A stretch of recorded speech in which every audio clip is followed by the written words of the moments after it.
Welcome back to Peril Pending, and today we're going to look at Starmer's speech.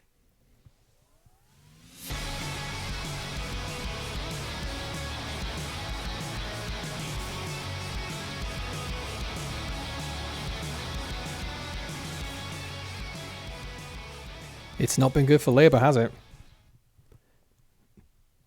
I mean, it's questionable. Let's get into the speech. Let's see how Starmer's going to spin this one. Thank you. Okay, we don't need all this clapping.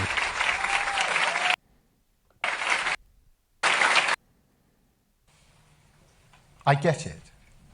I feel it. And I take responsibility. But it's not just about taking responsibility for the results. It's about taking responsibility to explain how, as a political and electoral force, we will be better and do better in the months and years ahead. Right, before he carries on with all of this, I just want to make very clear, this right here, this is the massive, this is the huge, this is the result that Reform and, quite honestly, a lot of the media is pointing to and saying, look at all this, look at all of this. We need to have a general election. I mean, honestly? Seriously? This. Like, obviously, the losses for Labour weren't all to Reform. Reform took the most, and this is what the most looks like. Is that the majority of the country? Is that what a general election should be called for? I mean, I really don't think so.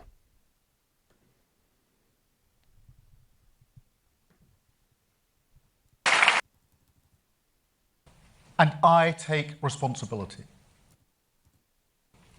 Because we are not just facing dangerous times, but dangerous opponents. Very dangerous opponents. I wonder who you could be talking about. This hurts not just because Labour has done badly, but because if we don't get this right, our country will go down a very dark path. To be fair, Labour, Starmer, it's already going down a little bit of a dark path. You know?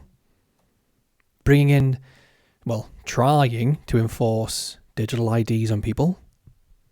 Bringing Palantir into the NHS. Doesn't sound like, that does not sound like the Golden Gates, the Golden Road, whatever you want to call it. That sounds pretty dystopian to me.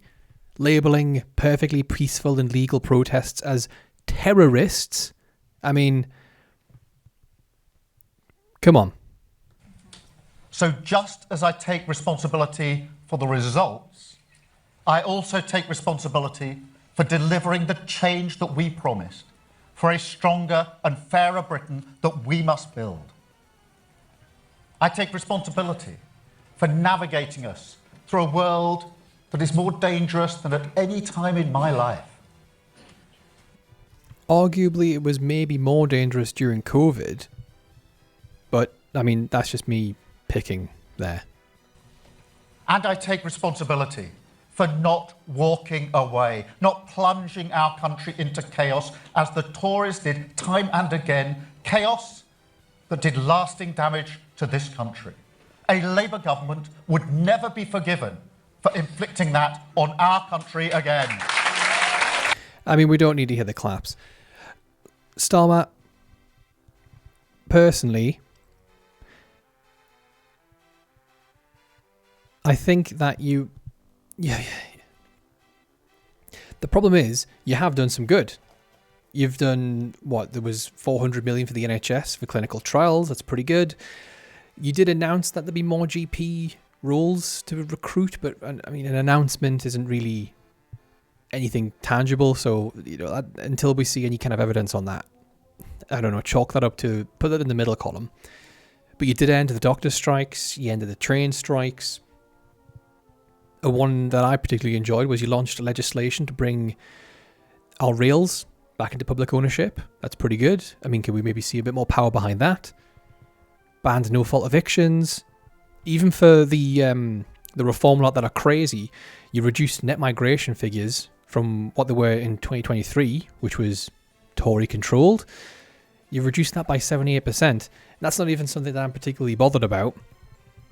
But, you know, the raving loony party, which I suppose is now called Reform, you'd think they'd be happy about that. And they're not. And I wonder why. I wonder how many of you people watching had heard of those. Because I have a funny feeling, not many. Because part of the fault why Starmer you lost, it's definitely up to yourself, you know. Once again, Palantir, digital IDs, even the online safety bill. I mean, it's a good idea, but you didn't put any structure around it. You can get past it with like the image of a character from a video game or from a stone bust. Anyways, I'm ranting. Right, let's get back to the video. I know that people are frustrated by the state of Britain, frustrated by politics, and some people frustrated with me. I know I have my doubters, and I know I need to prove them wrong, and I will. So let me start on I mean, maybe if you had have enacted some of the policies that got you elected in the first place, you wouldn't be in this position. Like, for example, you know, bringing us closer to the EU. You said you were going to do that. That, you know, that probably would have helped a lot of people. And it also would have been an undeniable statistic that you would be able to feed to the media that they just simply wouldn't be able to deny. That the economy is recovering. Look at businesses. When you start to affect people's wallets, everyone suddenly picks up their ears, and that would have been a really good way for you to get a lot of money back into the UK.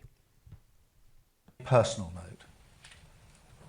Like every Prime Minister, I've learned a lot in the first 2 years in the job. In terms of the policy challenges that our country faces, incremental change won't cut it. On growth, defence, Europe, energy, we need a bigger response than we anticipated in... Then why didn't you do it?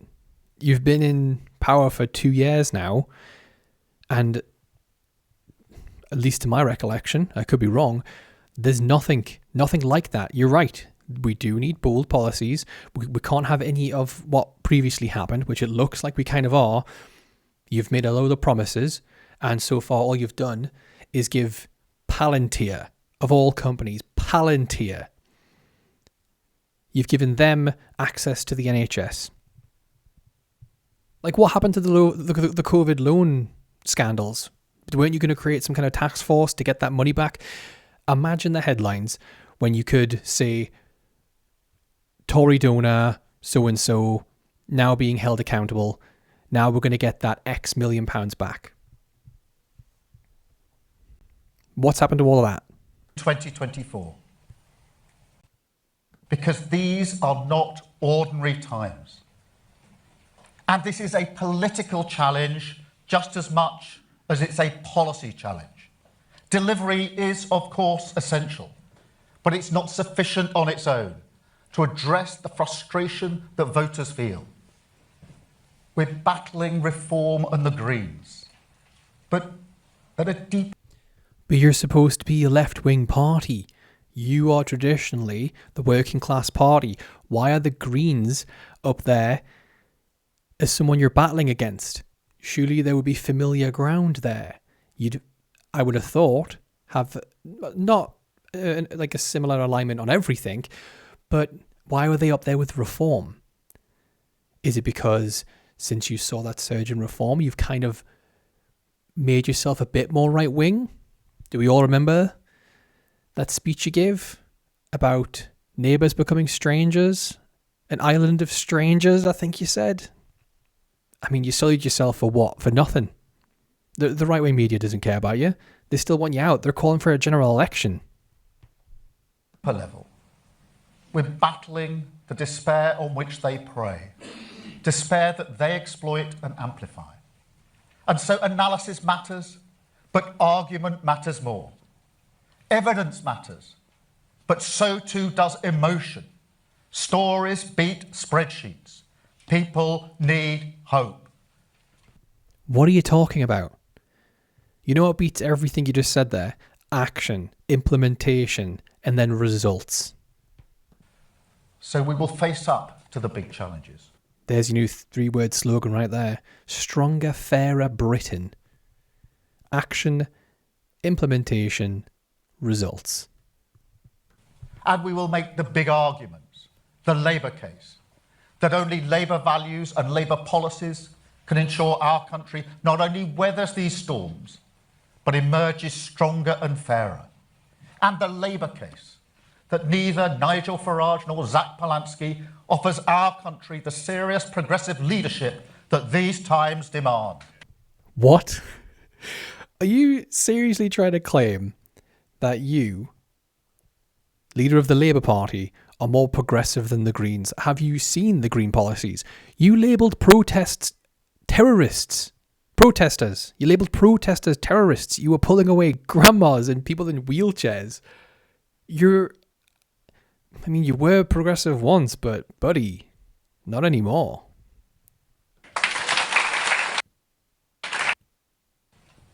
If we'd listened to the advice of other parties, right now we'd be stuck in a standoff with Iran, having been dragged into a war that is not in our interest. Not other parties. You can just name them. Oh no, I suppose Kemi also wanted to go there, didn't she? Yeah. I will never do that.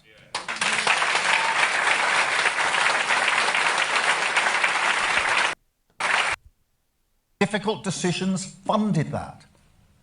But now, NHS waiting lists are coming down. Child poverty is coming down. Immigration is coming down. And we are rebuilding from the ground up. They were the right... He is correct there on all those metrics. Things are coming down. Got to give credit where credit's due. I'm no mega fan of Starmer. I did vote for him, but like I assume many people in this country, I voted for him because tactically that was the best way to get out my local Tory. And I think that's a problem with Starmer. I think he seems to think this mandate is people genuinely believing in the Labour Party. And some of the people, it will be, but not all. Definitely not all. I know I didn't. Calls. And most of all, we stabilised the economy. The fundamentals are sound, and that matters. That's a good point. Lest we forget the 32-day reign of Liz Truss, where she ended up toppling the Queen and then also crashing the economy. Although, because of how many holidays we had, she was really only in for 2 weeks, wasn't she? And yet, all these Tories that supported her and did all of that have now joined the Reform Party, and people seem to have forgotten it. Because it puts us in a much better place to come out of the conflict in Iran stronger and fairer, and for living standards to improve after 2 decades of stagnation. But that's not enough, clearly. No. For the British people, tired of a status quo that has failed them, change cannot come quickly enough. Again, just want to point it out, we're not asking for everything to be fixed in 2 years. But if you had anything, close the ties with the EU, something tangible, something that people could get behind. All you've managed to do here, and so far in this speech, is you will have upset the crazies that still think Brexit's a good idea. And you will have upset people like myself who want to close the ties with the EU, because you're saying you're going to do it, that upsets them. You're saying you're going to do it and you're not doing it, that's going to upset the other side. Like you said, you need bold policies. Again, create jobs with the COVID loan scandal task force. And then each time there's a victory there, boom, Headline, undeniable, and it will, in all likelihood, it will tie it to Tory donors, won't it? Not that they need any more negative press, but it never hurts, considering how many of them joined Reform. And truth be told, I'm not sure that they believe that we care. I'm not sure they believe that we see their lives. Because you don't. That's tough to say. When you come from a working class background like me. Please do not mention that your dad was a toy maker. It's hard to hear that. Because I do know what it's like to struggle and to strive. But what I take from it is that I've spent too much time talking about what I am doing for working people and not enough time talking about why. No, people don't care about any amount of time you spend talking about anything. People want you to do things. Or who I stand for. Because I can see how hard life has been during these decades of crisis. Life has been, life is. It hasn't got any better. I can see that very clearly. My late brother Nick spent all his adult life... Okay, we don't need to see this. ...at the petrol station, see prices rising, and they think, how is this happening to us again? They say, how can I be paying the price for a war thousands of miles away that I don't support? I mean, in fairness, I don't even know why he's talking about this. Anybody who would seriously put that blame at the doorstep of Labour doesn't know the facts. That's Trump. Trump's fault. He did that. Before he decided to do whatever it is that he likes to do, fall asleep in office, like, the strait was open. Oil prices weren't affected. That Britain isn't involved in. And it's not a new feeling, is it? I mean, he could look a bit more confident. It looks like he's about to cry.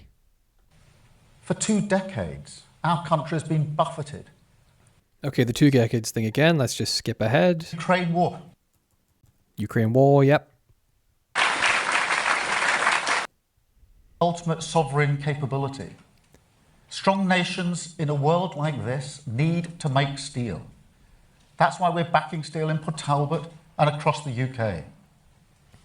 But in Scunthorpe, we've been negotiating with the current owner, and a commercial sale has not been possible.